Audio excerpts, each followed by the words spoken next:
The Joe Rogan Experience. What kind of resources are available to you when you do come back? Like how do they treat people that are suffering from PTSD? And well, you gotta be careful with it, right? Because I mean, the last track you want to get on is all the pharmaceutical drugs, right? Like the pills and stuff.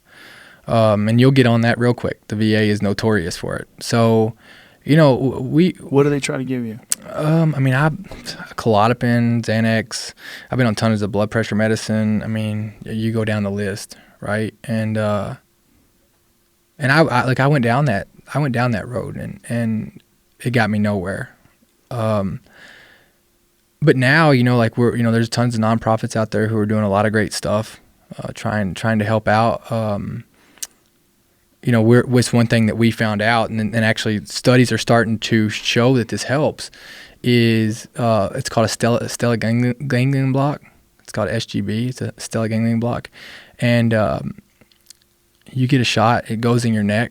And I'll tell you this, like when I got that shot, it instantly, before the needle came out of my neck, Dr. Sean Mulvaney is the guy that's putting all this together.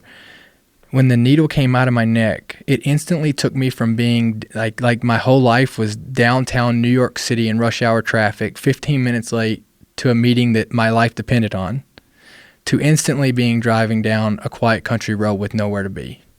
Really? Instantly. What is it doing? So basically what it does is this is how it was described to me. And you have like two systems. You have like your automatic nervous system, and then you have your manual, right? So your automatic is like your eyes blinking, breathing, things like that. Your manual is like, hey, I need to reach over here and grab this bottle of water. And what happens is fight or flight gets stuck in your automated, there's no longer do you say, I recognize this as a threat, and now I go into fight or flight. So what it does is you've been in that so long that it gets put over into the automatic side. And so what this does is it's kind of like a restart. Like there's nothing that lasts long in it. It goes in and it basically, I think it gets on, it's called the sciatic nerve, and it basically gives you a restart. And it took away all my anxiety. I mean, it instantly just melted it away. How long does it last? So it comes down to, I mean, sometimes I get one a year, one every 6 months, but it just comes down to, do you go back and expose yourself to these chaotic situations, right? Like, do you go keep making bad decisions? But for me, I look at it as like it's a solution to I call it the flashbang of anxiety. So like it's that flashbang that gives you the moment, the separation, to where now I can make decisions that I don't feel like I'm out of control. Now I can make decisions to get things back together. What is the actual chemical that they're using? I don't know. I would have to look. He's got it. An article about it. That's crazy that it's so effective. Using stellate ganglion block to treat post-traumatic stress disorder. Yeah. Okay, make that a little bigger, Jamie. Post-traumatic stress disorder develops in response to being exposed to extreme stress. Okay,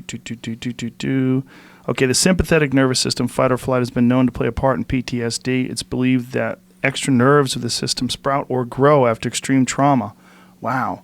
Leading to elevated levels of norepinephrine, an adrenaline-like substance, which in turn overactivates the amygdala, the fear center of the brain. This chain of events results in PTSD symptoms that may persist for years. So a part of the sympathetic nervous system called the stellate ganglion, a collective of nerves in the neck, seems to control the activation of the amygdala. A recent innovation offers potential in rapidly treating symptoms of PTSD for a prolonged period of time. Placing an anesthetic agent on the stellate ganglion in an anesthetic procedure called the stellate ganglion block can relieve the symptoms of PTSD in as little as 30 minutes. And for you, it said just a few seconds. Before the needle is out. And last for years. The SGB reboots the sympathetic nervous system to its pre-trauma state, similar to a computer reboot in the brain. Norepinephrine levels are rapidly reduced, and the extra nerve growth is removed. Wow. SGB is an anesthetic procedure that has been performed since 1925 and is considered a low-risk pain procedure done under X-ray guidance. That's insane. Yeah. They use So Dr. Sean Mulvaney is the guy. I've been to other doctors, and Dr. Mulvaney is the only guy I would go to who does it the way he's got the whole procedure set up. He was a Navy SEAL. He's a doctor, and he does it out of DC.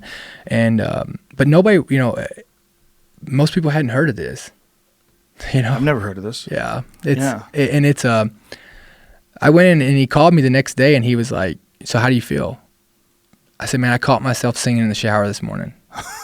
Like, I caught myself singing in the shower. What were you singing? I can't remember, but I was like, man, I caught myself singing in the shower. Like, I walked out there and to me, I got to a point at that point, like I got to a low point, and there was nothing, like there's nothing in my life I can complain about. Like, there's nothing this country has given me a life that I could have never dreamed to ever have. I have no problems, 0. And I just woke up every day, and I was just like, I just don't want to wake up feeling like this. And so he's like, come do this. And I came out there and did it, and it changed my whole life. That sounds infinitely better than therapy or talking through it or any of the other methods I've ever heard of. Yeah. Well, I mean, I think all that matters. I think the therapy, like if you want to go do talk therapy, that's good. Like you should do that. But I always tell people who go do talk therapy, like, go in there with a plan of where you want your life to be. Like, it's like going to a nutrition coach or a workout coach and not giving them goals. Right. Don't go in there just to go in there. Like, go in there with a plan. Hey, how and have them help you get to that plan. But this is instantly just like that. That's incredible.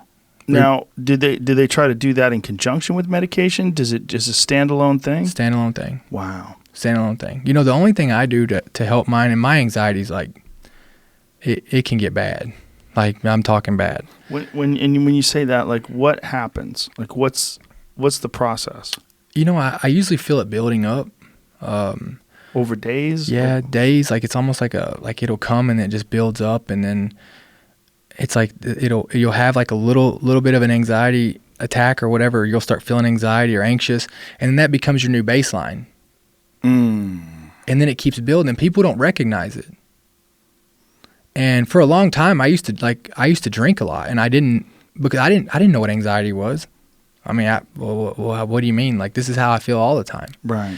And then, then what usually happens is at night, when I go to sleep, it'll rock me. It'll rock me. I'll start throwing up. I'll be sweating. I'll be crying. Like, I mean, I'll be in the floor. Now, are you thinking things when this is happening, or is it just an overwhelming sense of anxiety, just all encompassing? I don't know where it comes from. I mean, obviously I know where it comes from. But are you thinking about war while this is happening?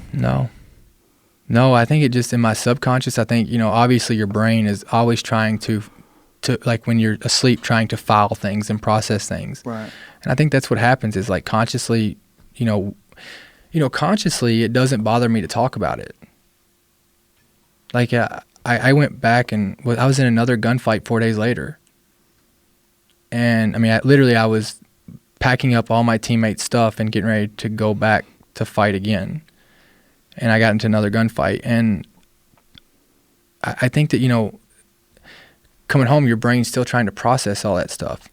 And I think it happens to anybody. You don't have to go to war. You could be in a car wreck. I mean, you look at the October 1st shooting in Vegas, you can go through anything, right? Like, whatever. I think that's what people are dealing with. And it's just, I think that's why you see so much anxiety across the world, is because of all this desensitization consciously, and people are processing it subconsciously.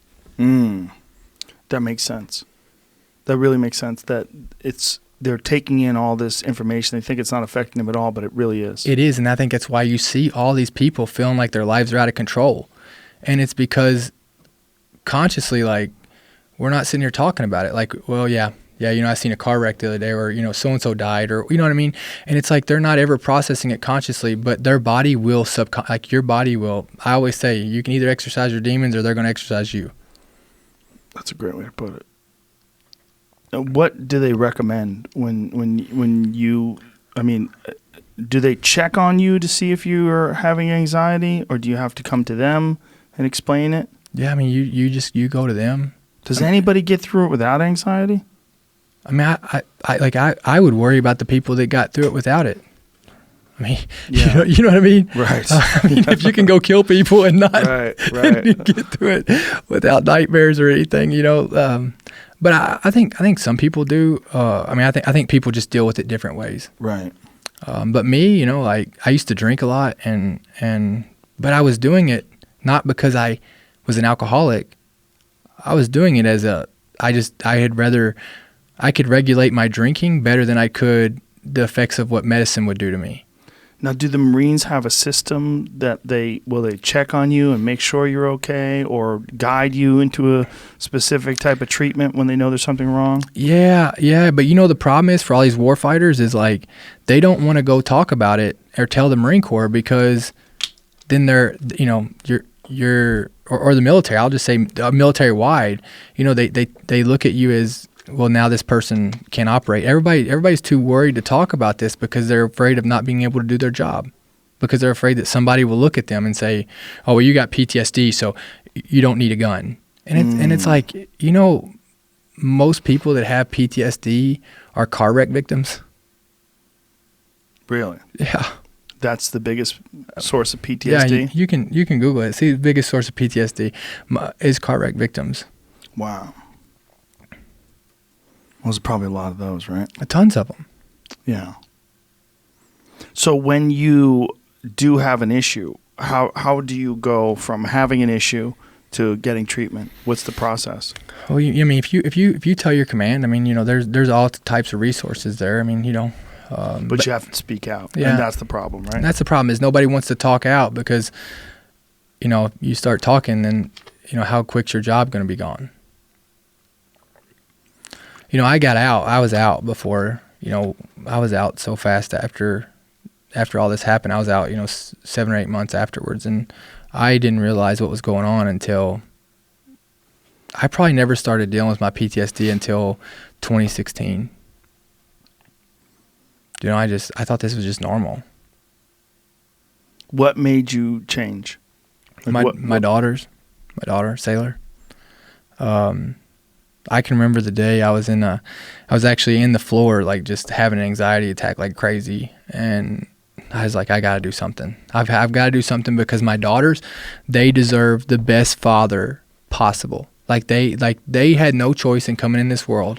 And, I might not want to deal with it and face it for myself, but they deserve for me to wake up every single day and give them the best father that they could possibly have, and that is my responsibility to them. Is that when you first got this shot, this block? So I ended up getting it in 2017. Yeah, 2017, I think, and I didn't know anything about it until. Once I found out about it, I did. How did you find out about it? Just another warrior that had gotten it, and it worked for them. Wow. And I also use 3 methods to maintain all of it. I use the Stellate ganglion block, which is kind of, when it gets real bad, I'll go get that. That's like the whole reboot, right? For maintenance, I usually use, it's called an alpha stem, and so it goes on your earlobes. Oh, I've heard of that. And people quit smoking with that, right? I don't know about that. It's usually for pain, anxiety, depression. But I use an alpha stem, and it goes. I clip it on my ears, and I usually do it every day, and it melts it away as well. And then the last piece is, and this is not obviously in our community. It's probably not the popular side of it. Is using a pen at night. Before I go to bed. Yeah. Yeah. Yeah. Do you use CBD? So it's the I think it's indica. Mm-hmm. Yeah, and that pretty much eliminated all my drinking. Really? Yeah. Why is that not popular? I don't know. I think it's kind of still like the taboo, right? Like the town I come from, they just made alcohol legal in it. What? A few years ago. Yeah. What town are you from, man? Columbia, Kentucky. That's crazy. They just made alcohol legal? Yeah. Wow. That's a good place to study. That's like an uncontacted tribe. Yeah. Well, look, if you make it legal, the bootleggers will go out of business. Right. Oh, okay. It's Dukes of Hazzard style. Yeah. That's crazy. Yeah. Wow. They just made alcohol legal. Holy shit. So yeah, vape pens are out of the question. Oh yeah. I mean, Show up with a pot leaf t-shirt, they'll shoot you. Oh, listen. Yeah.